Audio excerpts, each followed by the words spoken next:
O memorando de entendimento que foi assinado acabou sendo criticado por muita gente no Irã, que disse que os negociadores não conseguiram o suficiente. Mas no Ocidente, e especialmente nos Estados Unidos, eu acho que ele foi visto, e no mundo todo também, como um símbolo da derrota de Trump na guerra. Agora Trump está minando o acordo. Ele está violando praticamente todos os pontos do acordo. Ele não liberou os ativos iranianos. Os bens roubados continuam retidos pelos americanos, o que é uma violação do acordo. O regime israelense não foi obrigado a sair do Líbano, nem a parar com os bombardeios e os assassinatos. Isso também é uma violação. E ele reverteu o alívio das sanções sobre as exportações de petróleo iraniano. Mais uma violação.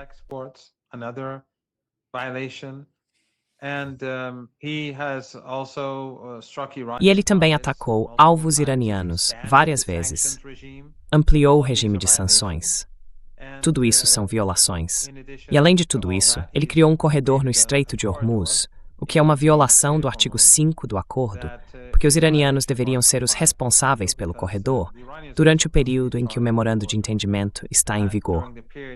E tem ainda a questão, nada pequena, de ameaçar constantemente os líderes iranianos e o povo iraniano com morte e destruição. Isso também é uma violação do acordo. Então ele tem se ocupado em violar todos os elementos do acordo. E é por isso que os iranianos vão agir de forma muito firme no Estreito de Hormuz. E eu não acho que o Trump vai conseguir o tipo de sucesso que ele está buscando.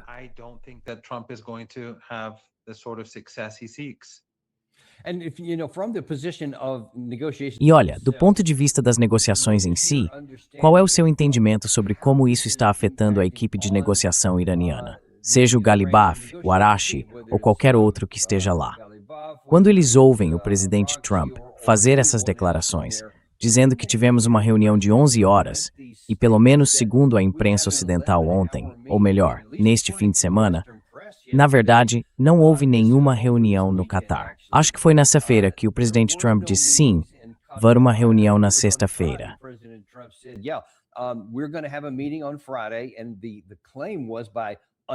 A alegação de alguns funcionários ocidentais, que não quiseram se identificar, era de que os iranianos teriam comunicado em particular ao presidente Trump que cometeram um erro, que não deveriam ter atacado aquele navio, o navio com bandeira de Singapura, e que agora queriam tentar corrigir a situação. Segundo essa versão, na sexta-feira se dizia que no sábado haveria uma reunião no Catar, e que a partir desse encontro, o lado iraniano admitiria que sim, não haveria nenhum tipo de restrição no Estreito de Hormuz pelo restante dos 60 dias. O que você pode nos dizer sobre isso?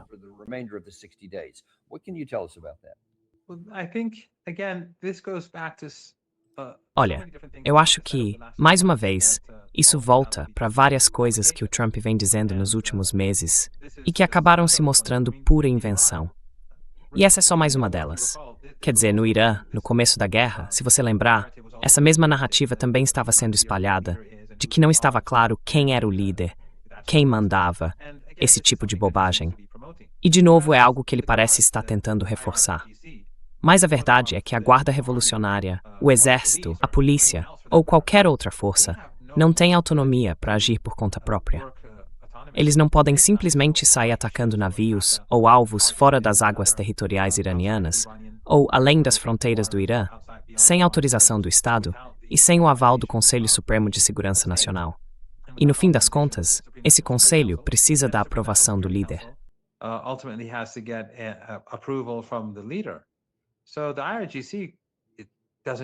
Então, a Guarda Revolucionária do Irã não sai simplesmente por aí atirando em navios.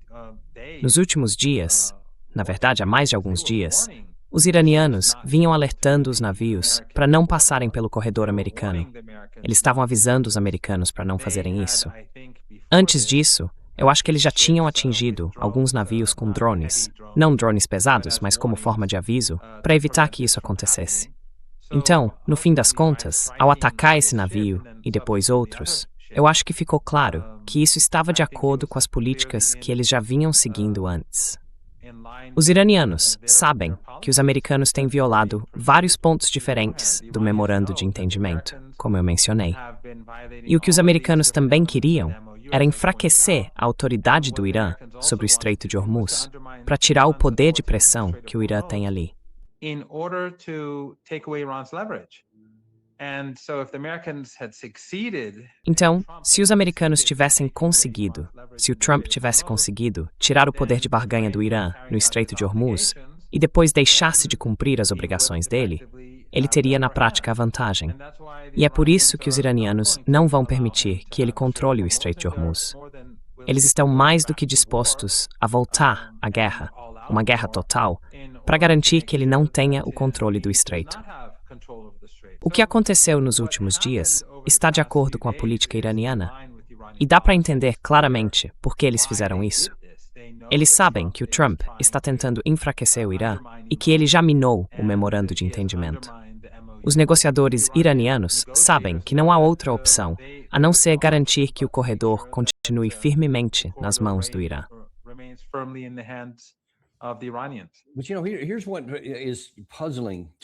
O que me deixa intrigado é o seguinte: do lado americano, dá para ajustar as palavras como quiser.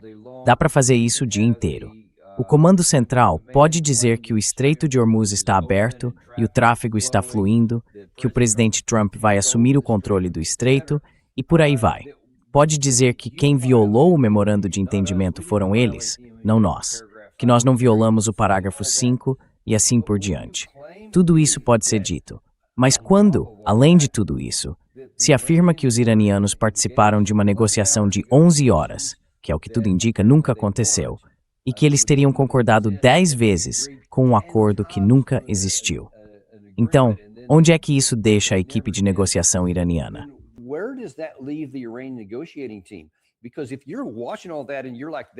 Porque se você está assistindo tudo isso e pensa, isso é pura ficção, nada disso aconteceu, então com base em que você se reúne em algum momento, seja no Catar, na Turquia ou em qualquer outro lugar, para dizer, tá bom, vamos negociar?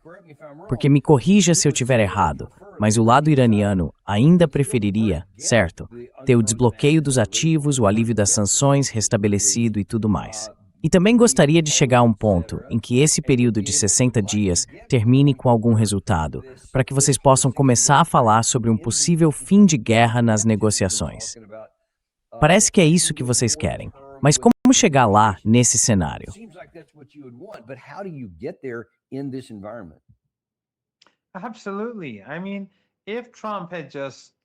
Com certeza. Quer dizer, se o Trump tivesse simplesmente cumprido as obrigações dele, aquelas que eu expliquei há alguns minutos, em vez de violar todas, os iranianos teriam sido obrigados a normalizar o fluxo de navios até o fim do primeiro mês. Então, agora mesmo, enquanto a gente fala, o número de navios passando pelo Estreito de Hormuz estaria aumentando aos poucos. E no fim do primeiro mês, tudo voltaria ao que era antes da guerra começar.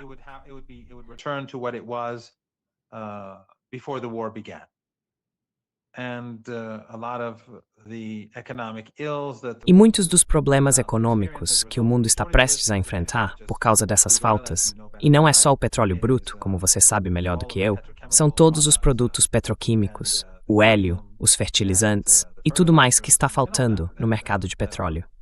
A escassez está se acumulando. Então, basicamente, ele deu um tiro no próprio pé. E eu acho que isso acontece por dois motivos. Um é provavelmente pessoal, o ego dele, a arrogância, a soberba.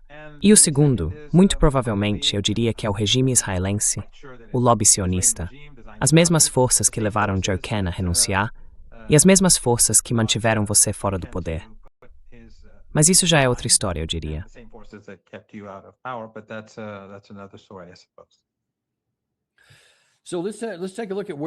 Então, vamos dar uma olhada em onde isso leva agora. Na verdade, antes de chegar lá, voltando à sua equipe de negociação. Quando eles veem tudo isso, e quando leem todas essas coisas sobre reuniões que supostamente nem aconteceram, como é que eles vão para a próxima reunião? Eles vão para a próxima reunião, se houver um pedido, uma reunião de verdade? Não. Os iranianos já disseram que não vão mais negociar com os americanos até que o Trump mude sua política e implemente o memorando de entendimento. Agora, para ser justo, o Trump não é o primeiro presidente dos Estados Unidos a violar seus compromissos. Todas as experiências que os iranianos tiveram com líderes americanos depois da Revolução foram ruins, e os Estados Unidos sempre descumpriram o que prometeram. O exemplo mais importante e mais conhecido, claro, é o acordo nuclear, o JCPOA. E o Obama, assim que o acordo foi assinado, já começou a violar os termos, e essas violações foram aumentando até o Trump assumir a presidência. E aí o Trump, claro, acabou rasgando o acordo de vez.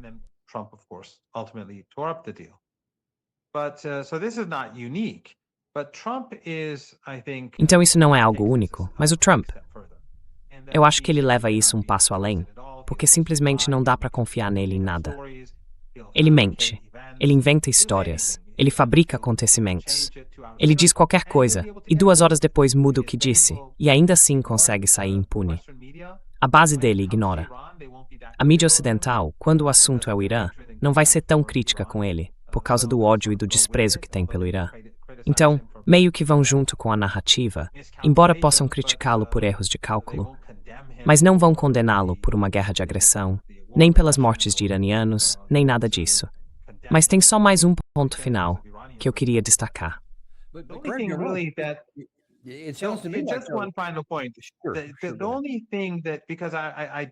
A única coisa que, porque eu devia ter respondido a sua pergunta antes, a única coisa que é importante para os iranianos, por causa do que você perguntou mais cedo, são os resultados. Em outras palavras, um aperto de mão não significa nada. Promessas não significam nada quando vêm dos americanos. O que os iranianos buscam são resultados concretos. Se fosse o presidente do Brasil e ele prometesse alguma coisa, os iranianos diriam: bom, o presidente do Brasil prometeu, então vamos acreditar. Se fosse o presidente da China, ou o presidente da Rússia, ou o primeiro-ministro da Malásia que prometesse, os iranianos provavelmente diriam: tudo bem, já que você prometeu, vamos seguir o que você disse. Mas, no caso dos Estados Unidos, e especialmente do Trump, a única coisa que realmente importa para os iranianos são as ações no.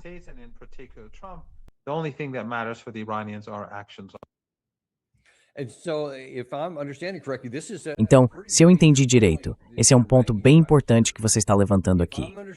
Se eu entendi corretamente, e me corrija se eu estiver errado, a menos que as sanções sejam retiradas novamente, que os ativos congelados sejam liberados e a gente vai falar disso em mais detalhe daqui a pouco, os israelenses se retirem do Líbano, não vai haver nenhuma negociação por parte do Irã. É isso mesmo?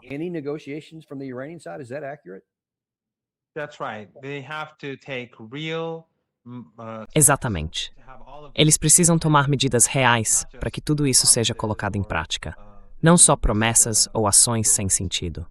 É preciso ver os fatos mudando na realidade. E como os Estados Unidos, sob o governo Trump, estão violando todos os compromissos, com exceção de um, o único motivo pelo qual eles ainda não restabeleceram um cerco é o risco de uma crise econômica que isso traria. Porque a escassez de energia que o mundo enfrentou nesses 4 meses ainda não foi resolvida. A falta de energia continua. E levamos 4 meses para chegar ao ponto em que Trump dizia que os Estados Unidos estavam há 4 semanas de encerrar o problema do fornecimento de energia. Então devemos estar mais ou menos a 4 semanas disso.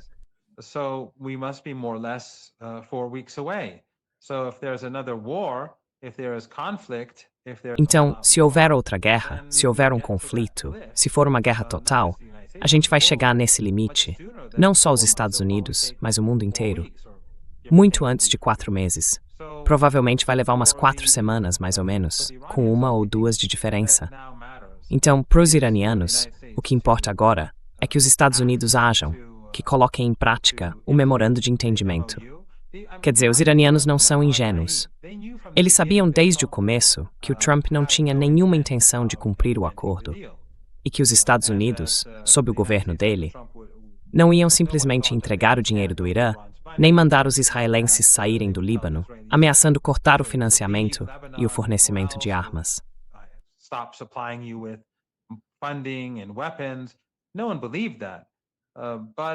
Ninguém acreditava nisso. Mas os iranianos achavam que o memorando de entendimento tinha sim seus benefícios. Primeiro, com o fim do bloqueio, o Irã conseguiu exportar enormes quantidades de petróleo, literalmente nos primeiros 3 ou 4 dias depois que o bloqueio foi suspenso. Isso porque havia muitos petroleiros no Golfo Pérsico e na região que não podiam sair por causa do bloqueio, e estavam cheios. Então, os iranianos começaram imediatamente a exportar todo aquele combustível e também a importar suprimentos essenciais e produtos necessários para uma população de mais de 90 milhões de pessoas.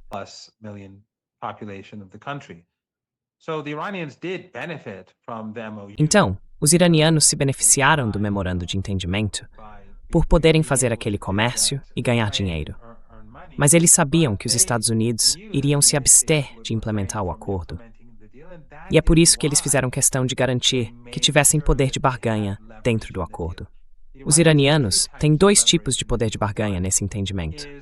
Um deles, é claro, o programa nuclear.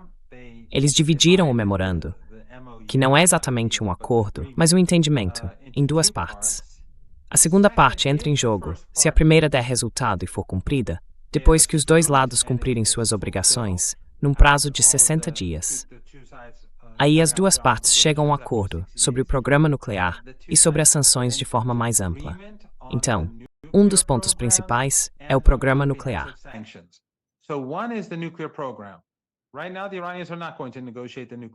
Neste momento, os iranianos não vão negociar o programa nuclear, porque a primeira parte do acordo ainda não foi cumprida. Então, isso é uma forma de pressão. O Trump quer um acordo nuclear, mas o Irã não vai dar isso a ele, até que ele faça todas as coisas das quais vem se abstendo. Só que o segundo ponto é, na minha opinião, muito mais importante: o Estreito de Hormuz. Se os Estados Unidos não cumprirem a parte deles no acordo, os iranianos dizem, bom, então a gente também não precisa cumprir a nossa. E aí eles passam a limitar o número de navios que atravessam o estreito como forma de reagir às políticas do Trump.